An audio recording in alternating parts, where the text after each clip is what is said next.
Bismillah, walhamdulillah, wassalatu wassalamu ala rasulillah wa ala alihi wa sahbihi ajma'in. Assalamualaikum warahmatullahi wabarakatuh, mga kapatid. Nating ang Islam, Waalaikumsalam warahmatullahi mga minamahal kong Waalaikumsalam kapatid, warahmatullahi Waalaikumsalam mga minamahal, warahmatullahi wabarakatuh. mga minamahal kong kapatid sa Islam, tunay nga ang pagpupuri at pasasalamat ay para sa ala lamang, ang pinakamawain at pinakamahamagin. Sa kanya lang tayo humingi ng tulong at sa lang tayo umaasa sa lahat ng bagay dito sa mundo. Mga kapatid sa Islam, ang pagpupugay ay para sa Propeta Muhammad sallallahu alaihi wasallam, sa kanyang mga kasamahan, sa kanyang pamilya, at sa mga taong tatahak sa matuwid na daan na landa sa araw ng paghuhukom. Mga kapatid sa Islam, malugod namin kayong tinatanggap o welcome sa gabing ito sa ating online Islamic lecture na ito ay programang matagumpay na naihanda sa pakipagtulungan ng Union of Al Islam in Kuwait. Alhamdulillah, ang layunin ng grupong ito ay magkaroon ng patuloy na pagbabahagi ng kapakipakinabang na kaalaman para sa komunidad ng mga balik Islam o sa lahat ng Muslim, dito man sa Kuwait o sa buong mundo, inshallah. Ang paksa natin ay napakahalaga sa gabing ito para sa ating lahat. Kasi tumatalakay sa kahalagahan sa araw ng Arafah. Ano ang kahalagahan ito? Sa pagkakataon ito, napakainam pa rin natin na simulan ang anumang programa sa pagbabasa ng Banal na Quran. Kaya sa pagkakataon ito, tinatawagan natin ating kapatid na si Brother Jihad Usman para sa pagbasa sa Banal na Quran. Falyatafaddal mashkura. Assalamualaikum warahmatullahi taala wabarakatuh. Salam. Maririnig? Oh, malakas. A'udzu billahi minasy syaithanir rajim. Allahu la ilaha illa huwal hayyul qayyum. La ta'khudhuhu sinatun wa la nawm. Lahu ma fis samawati wa ma fil ardh. Ma dzal ladzi yashfa'u 'indahu illa bi'idznihi. Ya'lamu ma baina aydihim wa ma khalfahum. ولا يحيطون بشيء من علمه إلا بما شاء وسع كرسيه السماوات والأرض ولا يعوده حفظهما وهو العلي العظيم. صدق الله العظيم. Maraming salamat kapatid na Jihad sa napakagandang pagbasa ng Banal na Quran. Alhamdulillah, sa pagkakataon ito ay nais natin bigyang pagkakataon na makapagsalita ang ating presidente ng UBK para sa kaunting pananalita bago natin umpisahan ang lecture na ito, inshallah. Kapatid na president ng UBK, Brother Nasser Aleta, falyatafaddal mashkura.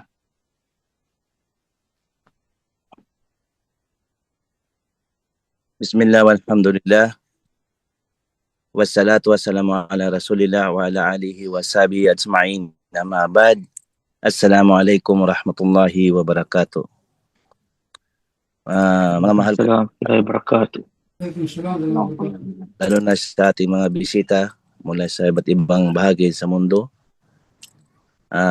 bagong yakap sa Islam at mga Muslim dito sa Kuwait, at naway pagpalain tayo ng Allah Subhanahu wa Ta'ala na bilang inyong lingkod ng UBK o Union of Al Islam in Kuwait. Nais kong palalahanan hindi lamang kayo kundi pati ang aking sarili tungkol sa kalagahan ng ating buhay at ang dakilang araw na pinagkaloob ng Allah Subhanahu wa Ta'ala sa atin. Mga kapatid sa Islam, ang araw ng Arafah ay hindi lamang isang ordinaryong araw. Ito ay isang awa, kapatawaran, at pagbabalik loob kay Allah Subhanahu wa Ta'ala. Minsan, sa ating buhay, dumarating sa atin ang lahat ng tulad na halimbawa, ng problema sa trabaho, pamilya, kabuhayan, at mga pagsubok. So, minsan, napapagod tayo. Minsan, makakasala tayo. Mga kapatid, hindi magiging magaan ang puso kung puno ito sa galit at inggit. Kaya isa sa pinakamagandang gawin, magpatawad, magpakumbaba, at humingi ng tauba kay Allah Subhanahu wa Ta'ala. Tingnan ang mga kapatid natin na Muslim sa Arafah, iba't ibang mga pinanggalingan ng bansa, ngunit isa ang kanilang puso sa pagsamba kay Allah Subhanahu wa Ta'ala. Iyan ang tunay na Islam. Kaya bilang isang UBK na pamilya, palakasin natin hindi lamang ang ating organisasyon, kundi pati ang ating samahan bilang magkakapatid sa Islam. Alalahanin natin, maikli lamang ang buhay natin. Darating ang araw, iiwan natin ang mundong ito. Ang tunay na halaga ay kung paano tayo mabuhay bilang mabuting Muslim at mabuting kapatid sa isa't isa. Kaya habang may panahon pa, ayusin natin ang ating relasyon kay Allah Subhanahu wa Ta'ala at ayusin natin ang ating relasyon sa kapwa nating Muslim. At linisin natin ang ating puso. Naway patawarin tayo ng Allah Subhanahu wa Ta'ala, tanggapin ang ating mga dua at pagkaluban tayo ng Allah sa pusong malinis ang ating puso, patatagin ang iman at pagkakaisa para sa kabutihan. Jazakumullahu khairan, barakallahu fikum, wassalamu alaikum warahmatullahi wabarakatuh. Salamat warahmatullahi wabarakatuh. Jazakallahu khairan, ating presidente ng UBK, Brother Nasser Eleta. Mashallah, sa pagpapatuloy ng ating programa, bago natin pakilala ang ating guest speaker sa gabi ito ay alhamdulillah, binabati natin ating mga kasamahan na nag-attend ngayon sa ating Islamic lecture. Welcome po tayo. Naway bigyan tayo ng malawak na pag-iisip at kapanatagan ng loob sa pakikinig sa ating Islamic forum na ito. Mga kapatid sa Islam, upang bigyan tayo ng mas malalim na pangunawa at inspirasyon kung paano natin gagamitin sa pinakamainam na paraan ng araw ng Arafah, ay ang ating guest speaker sa gabing ito. Siya ay kasama sa advisory board ng Union of Balik Islam in Kuwait at kasalukuyang tagapangulo ng Union of Balik Islam in the Philippines. Hindi ko na patatagalin ang ating guest speaker sa gabing ito. Magbabahagi ng kanyang kaalaman para sa kahalagahan ng araw ng Arafah. Tinatawagan ko ang ating Ustad Muhammad Sumaway. Falyatafaddal mashkura. Bismillahirrahmanirrahim. Alhamdulillahi Rabbil Alamin. Wassalatu wassalamu ala ashrafil anbiya'i wal mursalin. Nabiyyina Muhammadin wa ala alihi wa sahbihi ajma'in. Wa man tabi'ahum bi ihsanin ila yawmiddin. Wa assalamu alaikum wa rahmatullahi ta'ala wa barakatuh. Waalaikumsalam warahmatullahi wabarakatuh. Mga kapatid sa Islam, una ay purihin natin ang Allah Subhanahu wa Ta'ala sa dakilang araw na ito, sa pinagpalang araw na ito, sapagkat tayo ay binigyan ng pagkakataon na muling magkasama-sama sa isang pagpupulong, sa isang pagtitipon na kagaya nito, upang kahit paano ay magbahaginan ng munting kaalaman tungkol sa paksa na may pinalaman sa araw ng Arafah.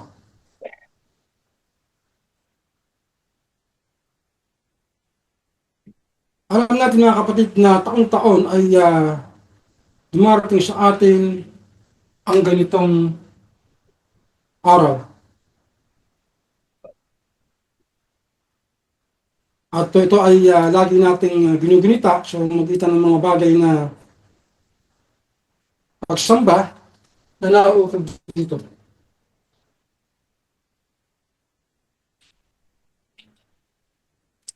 Bilang tradisyon o bilang kaugalian na tinutulong ng Islam, may mga gawain tayo na pinagsasaalang-alang upang ang araw na ito ay maging makabuluhan para sa atin bilang mga Muslim, bilang mga sumasampalataya, bilang mga lingkod ng Allah subhanahu wa ta'ala.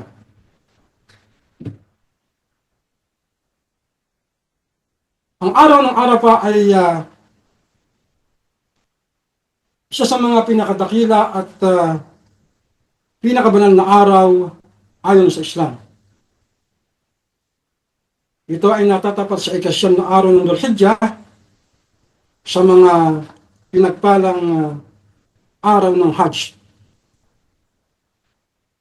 Sa araw na ito ay milyon-milyon pang-peregrino o nag-Hajj ang titipon-tipon sa kapatagan ng bundok Arafah upang sumamba kay Allah subhanahu wa ta'ala, humingi ng kapatawaran at magsumamo ng taus-puso. At ito ay ginagawa natin upang pagtibay ng ating pananampalataya sa kaisahan ng Allah subhanahu wa ta'ala.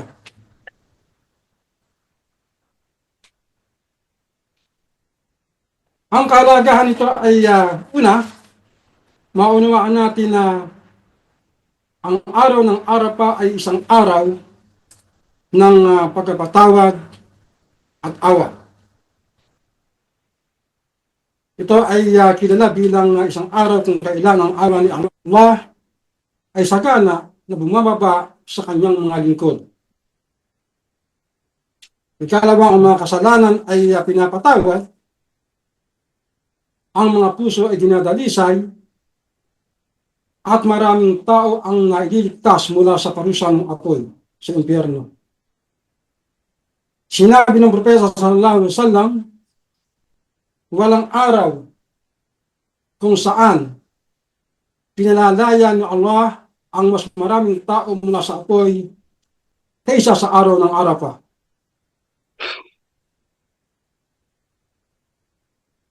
Ipinapakita nito ang napakalaking awa habag din Allah sa mga taus-puso at nagsisisi at sumasamba sa Kanya sa araw na ito.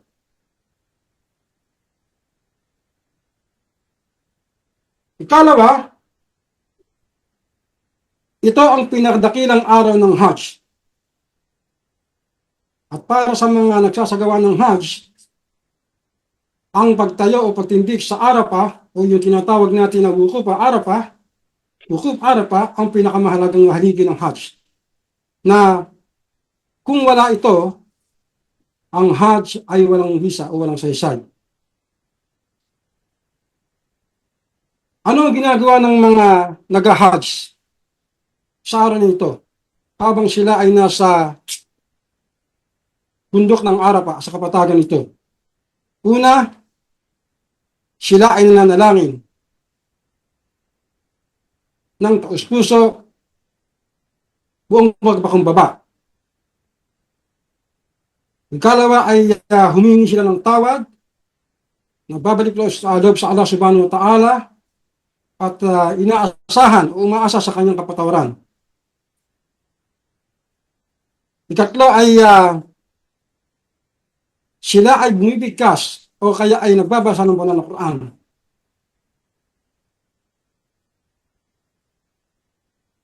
Ginugunita ang Allah subhanahu wa ta'ala yung dhikr, at sila ay nagkisumamo, nagpapakumbaba, umiiyak sa paghihihi sa kanilang mga naging kasalanan. Ang araw nito ay isang pinakamakapangyarihang paalaala ng araw ng paghuhukom.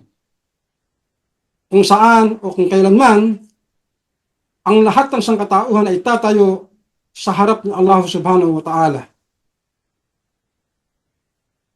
Ikatlo, sa kalagahan ng Arafah, Ito yung araw o isang araw na para sa mga tinanggap na panalangin.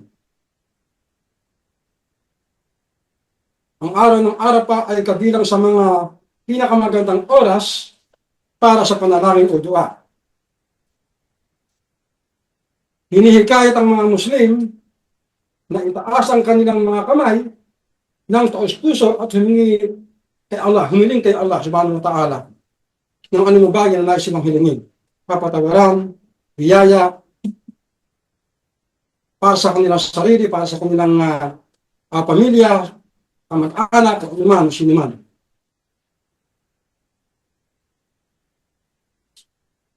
Gayon din ay habang sila ay nandito sa panalangin na ito, sila ay humingi ng kapatawaran mula sa Allah subhanahu wa ta'ala.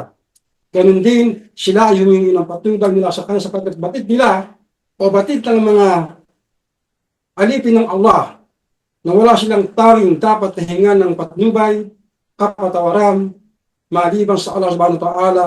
Ganon din ang awa na kung saan ang kaligtasan sa araw ng paghuhukom ay mananatiling nakabase o nakabatay sa awa ng Allah subhanahu wa ta'ala. Yun ang ating asahan mula sa Allah. Kung wala ang kanyang awa, walang kapatawaran. Kung wala ang kanyang awa, walang pagpasok sa paraiso. Yun lamang ang ating dapat aasahan sa Allah subhanahu wa ta'ala. Para tayo ay makapasok sa paraiso. Hinahangad natin ang paraiso, hinihiling natin sa Allah subhanahu wa ta'ala na tayo ay dalhin niya o ipasok niya o tanggapin niya sa kanyang awa ng pagpasok sa paraiso. Hinihiling din natin o hinihiling din ng mga nasa pagkasagawa ng Hajj habang sila ay nasa Arafah ang proteksyon o pangangalaga ng Allah laban sa impyerno. Isa sa mga pinakamagandang dua o panalangin ng pagsusumamo na itinulong ni Propeta Muhammad SAW ay ito, mga kapatid. La ilaha illallah wahdahu la sharika lah lahul mulku wa lahul hamd wa huwa ala kulli shay'in qadir. Ulitin natin mga kapatid. Pinakamainam na panalangin, pinakamagandang pagsusumamo na itinulong ni Propeta SAW, la ilaha illallah wahdahu la sharika lah lahul mulk wa lahul hamd wa huwa ala kulli shay'in qadir. Walang Diyos na dapat sambahin maliban kay Allah. Walang katambal, sa Kanya ang lahat ng kapangyarihan at pagpupuri, at Siya ang pinakamakapangyarihan o may kapangyarihan sa lahat ng mga bagay.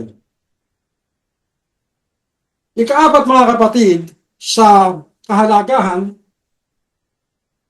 ng araw ng Arafah ay ang pag-aayuno mismo sa araw na ito para sa mga hindi nagsasagawa ng Hajj. Ito ay lubos na inirekomenda o kanais-nais na gawin. Sinabi ng Propeta sallallahu alaihi wasallam na ang pag-aayuno sa araw ng Arafah ay nagpapawalang sala sa mga kasalanan noong nakaraang taon at ganoon din sa darating na isang taon.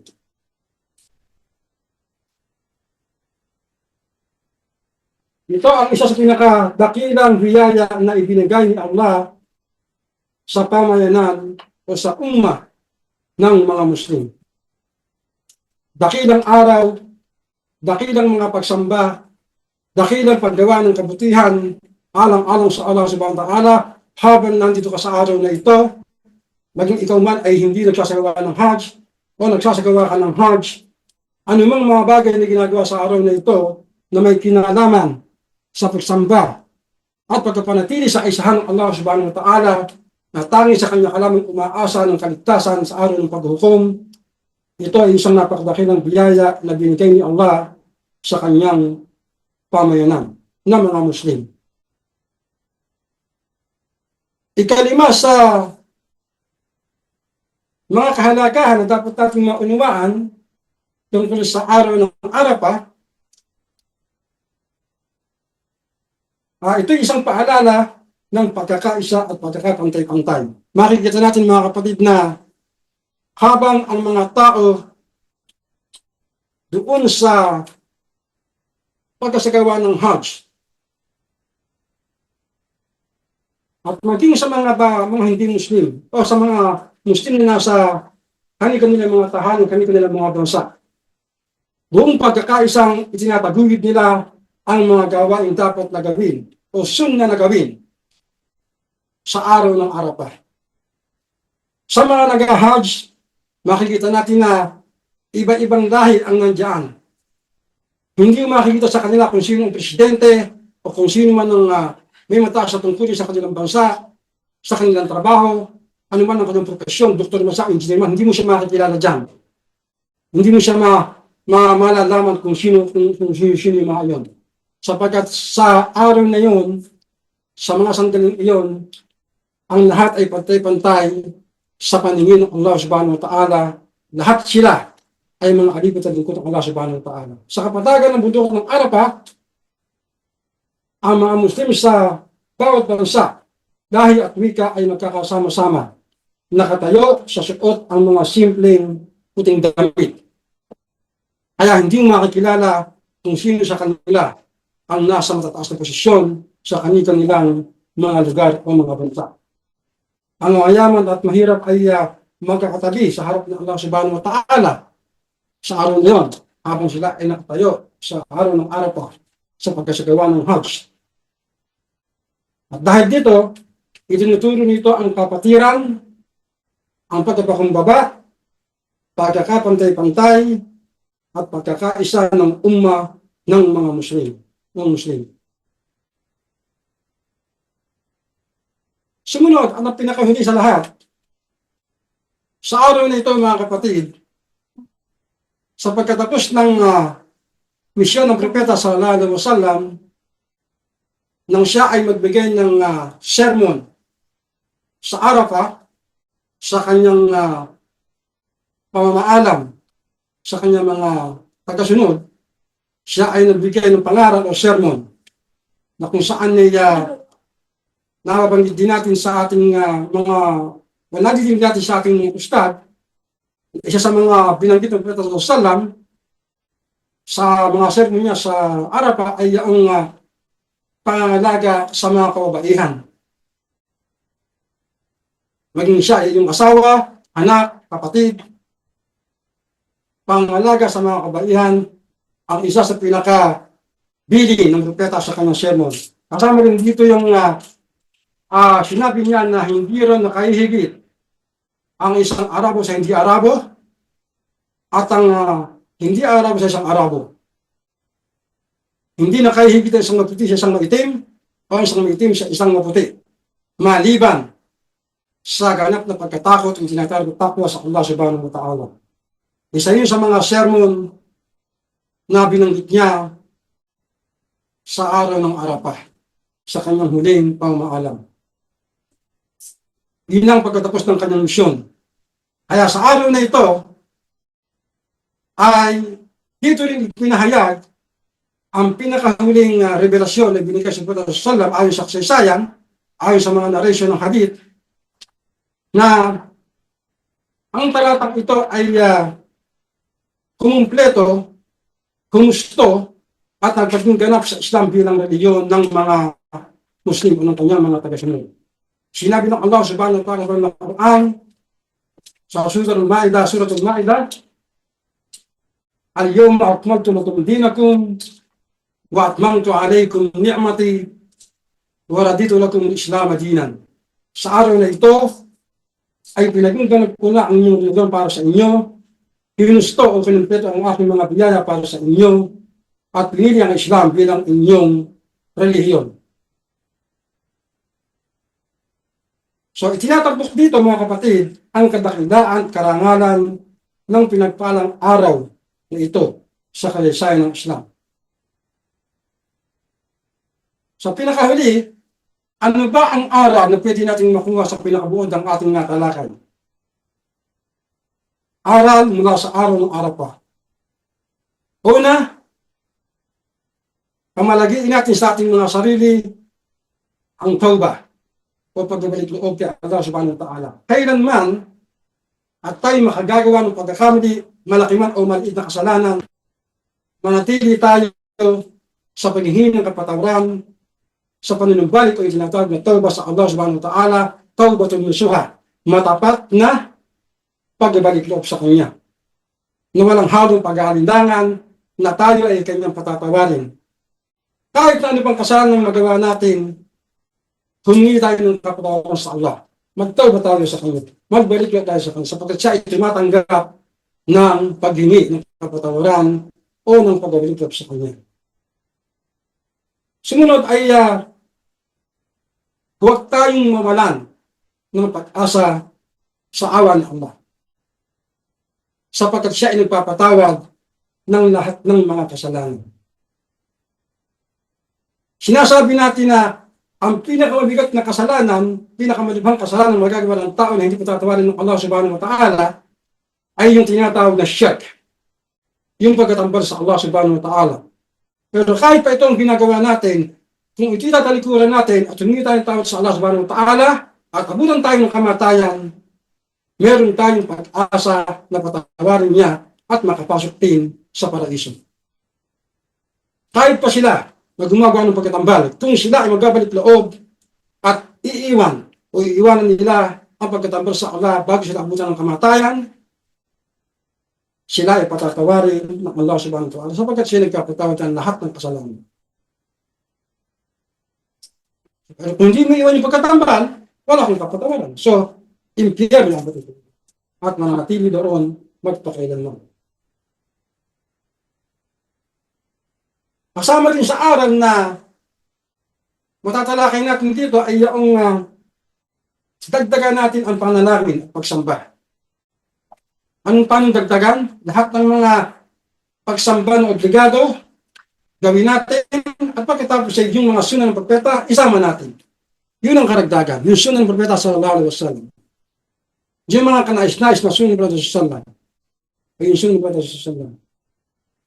Dagdagan natin ang ating mga dua o panalangin at mga pagsamba. Sumunod ay lagi nating alalahanin ang kabilang buhay, mga kapatid. Sapagkat batid natin na ang buhay na ito ay hindi magtatagal. Darating panahon, siya, katiyakan, ang lahat ng mga ito ay mawawala. At ang matitira lang sa atin ay ang ating mga gawa na kung saan tayo lilitisin sa huling araw na yun. Ngayon din ay palakasin natin sa ating mga sarili ang pakikipagkaisa sa mga kapatid ng mga Muslim. Iwasan ng pagkakahiwa-hiwalay, iwasan ng pagkakagalit-kagalit, ang samaan ng loob, manatili tayo sa lubid ng Allah subhanahu wa ta'ala na mayroong pagkakaisa alang-alang sa Kanya at sa pagsunod sa sunnah ng Propeta sallallahu alaihi wasallam, sapagkat wala na tayong magiging ibang pamaraan na makapasok sa paraiso at tanggapin ng Allah subhanahu wa ta'ala sa kanyang awa maliban sa mga bagay ito. Laging maging magpakumbaba sa harap ng Allah subhanahu wa ta'ala.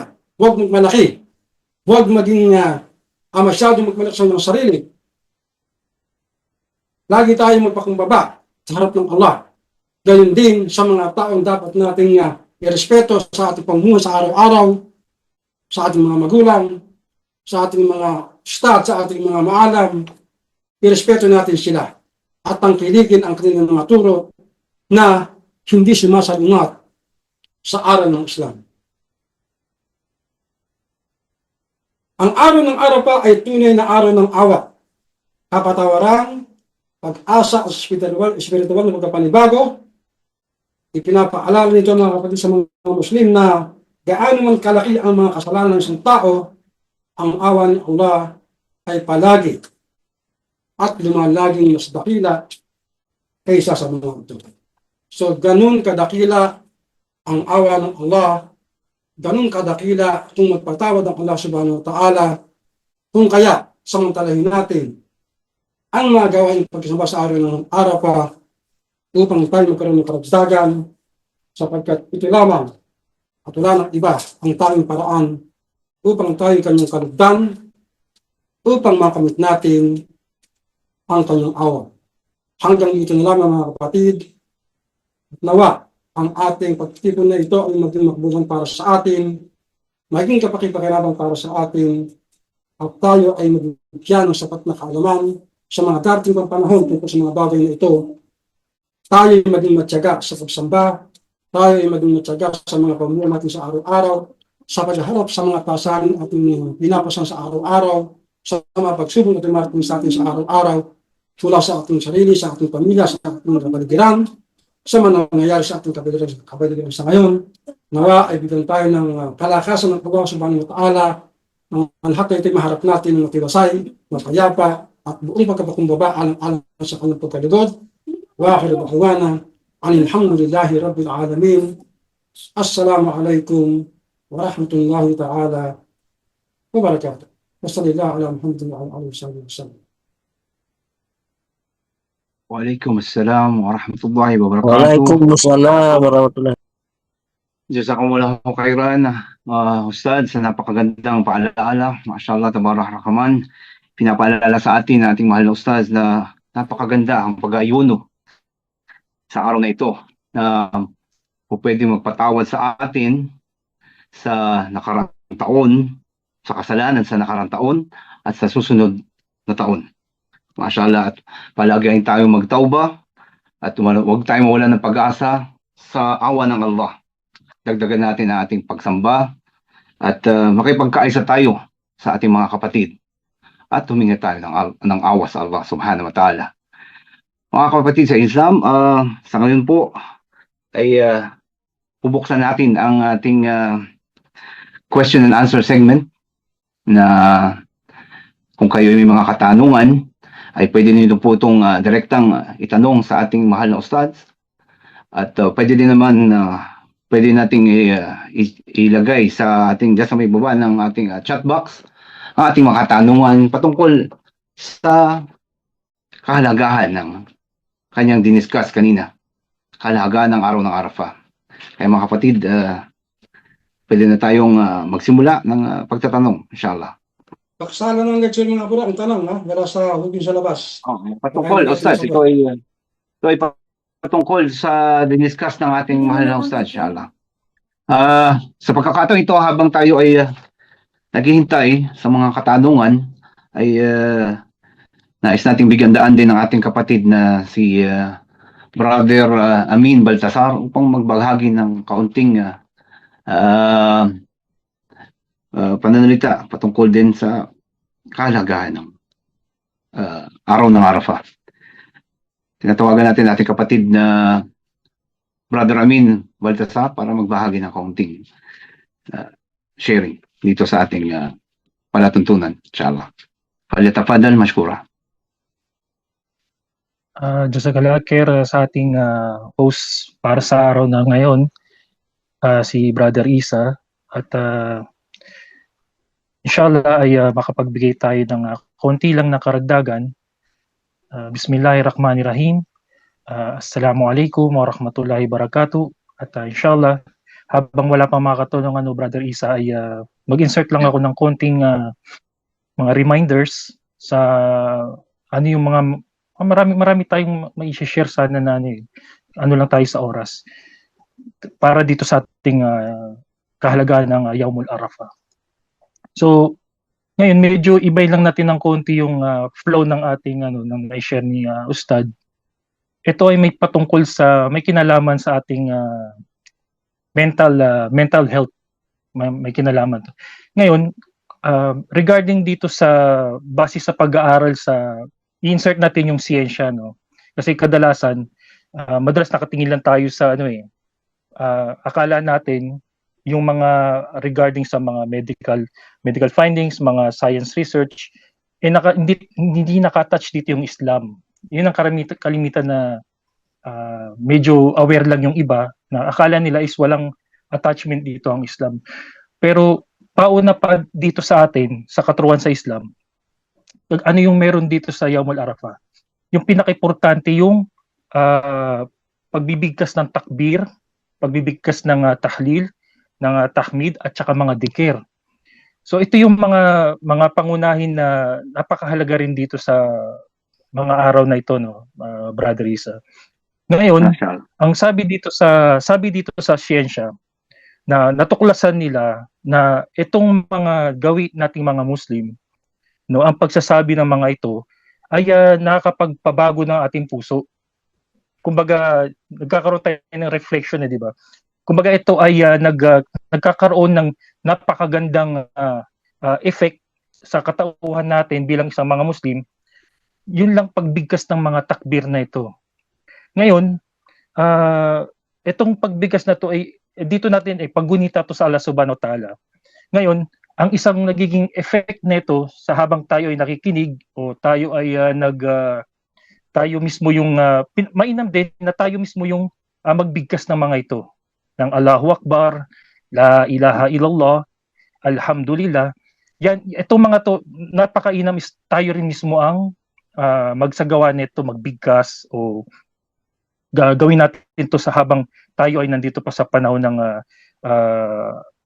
Dhul-Hijjah, no? Ngayon, isang effect nito sa atin sa pangangatawan natin yung pinapabagal yung proseso nito sa psychological effect ng tao ay yung pag yung ikaw ay isa halimbawa na-stress o may mental issue, pinapabagal nito yung effect sa atin. Kung isipin natin, no, yung napakaano talaga ng Allah Subhanahu wa Ta'ala na alam niya yung kagaya sa atin na mga nilikha niya, alam niya na ano yung makakatulong sa atin eh. So kagaya ng mga ito ay pinapakita lang natin dito yung picture na ang Islam ay hindi left behind sa siyensya, sa science. Mga psychological na mga factor na nakakatulong na ito pala mga ginagawang practice ng mga Muslim ay nakakapagbigay ng maraming health benefits, especially sa ating mental health. Ngayon, yung pangalawa na pinapabagal nito yung naiisip natin na mga stress, mga ganyan, pinapakalma nito yung ating nervous system. Yun yung isang nagiging effect niya. So, kaya nga kailangan sa tuwing, di ba meron tayong mga mababasa mga talata sa Quran na sinabi ng Allah Subhanahu wa Ta'ala na pag naririnig niyo yung binibigkas yung kanyang mga talata, binibigkas yung kanyang pangalan, ay nagiging magaan yung pakiramdam natin. Yan yung turo sa atin ng Allah Subhanahu wa Ta'ala. Ito ay kanyang mga sinabi sa Quran. So ngayon, lagi lang natin habang nandito tayo sa stage nandito pa tayo sa panahon ng 10 araw ng Dhul-Hijjah, ay napakainam na itong mga ito ay bigkasin natin. Ano ulit itong mga to? Yung takbir, tahlil, tahmid, at saka yung mga dikir halimbawa, pagbasa ng Quran, napakainam sa mga panahon na ito. Ngayon, ang ano natin dito is paulit-ulit lang natin itong bigkasin. So napakainam nito para sa makakatulong ito sa ating mental health at sa ating pakiramdam na nakakapagbigay ng magandang effect.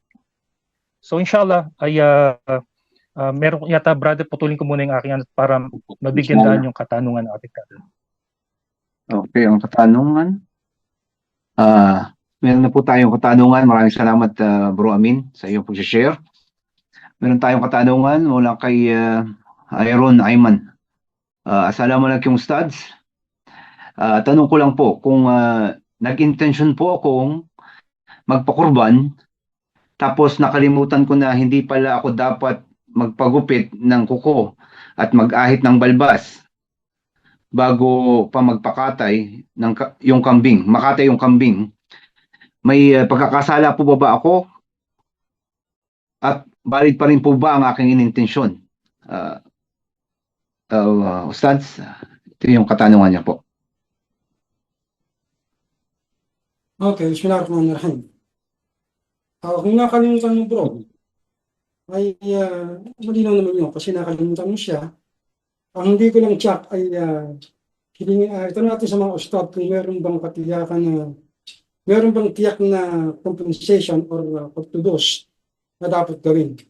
Pero kung nakalimutan natin na meron tayong intention na mag-kurban o mag-alay, pero nakalimutan natin at takot pagdating tayo ng buhok, mga ganun, ay walang pagkasira sa iyong intention, sa iyong intention. Walang pagkasira. Dahil nakalimutan mo siya. Pero yung magkaroon siya ng magko-compensate ka, hindi ito magtiyak kasi batas na kasi yan eh. Hindi ito siya tiyak kung meron siyang compensation na gagawin. Yung kung nakalimutan mo na gano'n. So, tanong natin sa mga ustad kung meron bang gano'n. Pero ako kasi hindi ko tiyak kung meron gano'n. Pero yung nakalimutan, malino yun. Yung mga bagay na nakalimutan natin, hindi natin sinadya, ay ano yun, wala tayong pananagutan. Maraming salamat, Ustad. Sa kung sino pang may nais sumagot para sa ating katanungan ay marapat lang na kayo ay sagutin ang ating katanungan dito. Kung sino pong nais pang sumagot para sa mga katanungan. Inshallah. Bismillah. Assalamualaikum warahmatullahi wabarakatuh. Dagdagan ko lang yung sinabi ni Ustad Tumaway na tama naman yung ano yun, nakalimutan. Kasi ang tao ay insan, sadyang makakalimutin. Yes, for example, bigyan lang natin ng halimbawa. Pag tayo ay nag-aayuno, nakainom tayo o kaya nakakain tayo, sino nagpakain? Sino nagpainom? May kasalanan ba tayo doon? Nakalimutan natin. Ganun. Assalamualaikum. Waalaikumsalam warahmatullahi wabarakatuh. Maraming salamat kapatid na Abu Ayub. Siya yung karagdagang kasagutan, inshallah. Sa pagpapatuloy, meron tayong isa pang katanungan mula sa ating kapatid na si Bashir Nasir. Assalamualaikum po sa lahat. Ano po ang mainam na sura na basahin sa araw ng Arafah? Sukran po para Kalaufik sa sasagot. Ustads? Wala akong tiyak na sura na, tiyak na sura na dapat pabigkasin, o siya naman na dapat pabigkasin sa pagdarasal halimbawa sa araw ng Arafah, ano naman. Pero yung pagbabasa ng Quran ay recommended. Talagang naharap na tayo yung basa ng Quran. Sunnah na magbasa tayo ng Quran. At kabilang ngayon sa mga dapat natin gawin sa magandang gawin natin sa Dhul-Hijjah o sa mga araw ng Hajj. Kagaya na nabanggit natin ngayon sa ating lecture. Yun lang mo bro. Walang specific na sura na dapat bigkasin.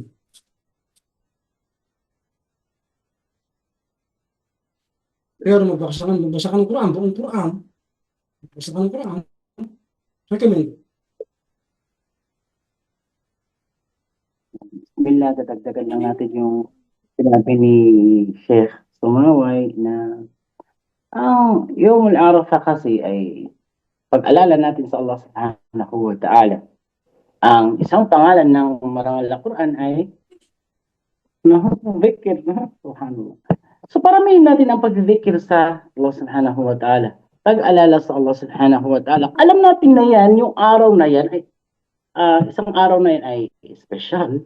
So lalo mo pang padamihin ang pag-alala natin sa Allah subhanahu wa ta'ala. No, Allah Akbar. Assalamualaikum. Waalaikumsalam. Maraming salamat, kapatid. Bro Isa, may ano lang ako sakaling wala pa magtanong. May ihabol lang ako. Okay. Fadal.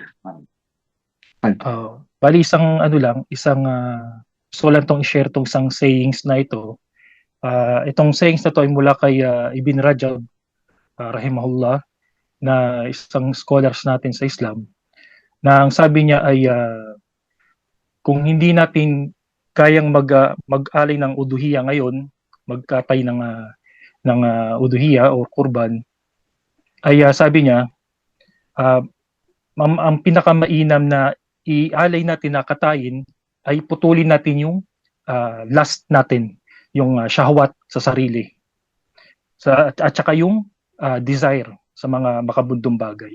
So yan yung sinabi ni Ibn Rajab na kung hindi tayo makapag-kurban sa mga taong walang kakayanan, ay ito yung ipalit natin na, ang sabi niya ito ang ipalit natin na tanggalin natin sa sarili. Parang ganun siya na yung ating shahwat at saka yung desire sa mundo. So inshallah yun ay kanyang sayings, inshallah ta'ala. Maraming salamat kapatid. Inshallah. Napaka-mahalagang paalala para sa atin. Alhamdulillah. Isa pa tayong katanungan. At ito naman ay nagmula kay James Flores. Assalamualaikum sa lahat. Ano ang makasaysayang kahalagahan ng bundok Arafah bago pa man dumating ang Islam? Ano ang makasaysayang kahalagahan ng bundok Arafah bago pa man dumating ang Islam? Yun po ang katanungan, mahal na Ustad.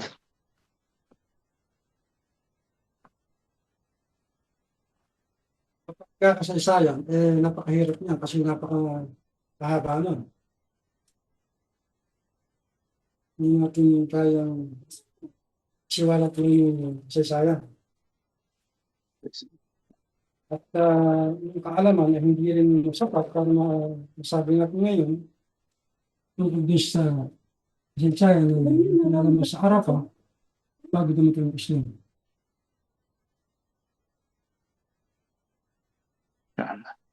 Yung mga ilan, pero hindi ko pwedeng sasabihin nila. Ano bang siya, natin natin yung source ng gagawin natin. So, hindi ko kaya yung sila.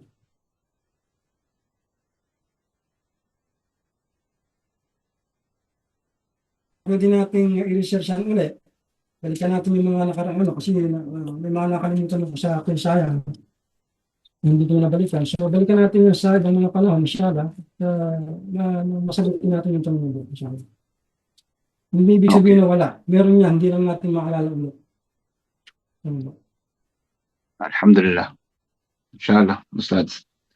Kung meron makapagsasabi, okay lang. Inshallah.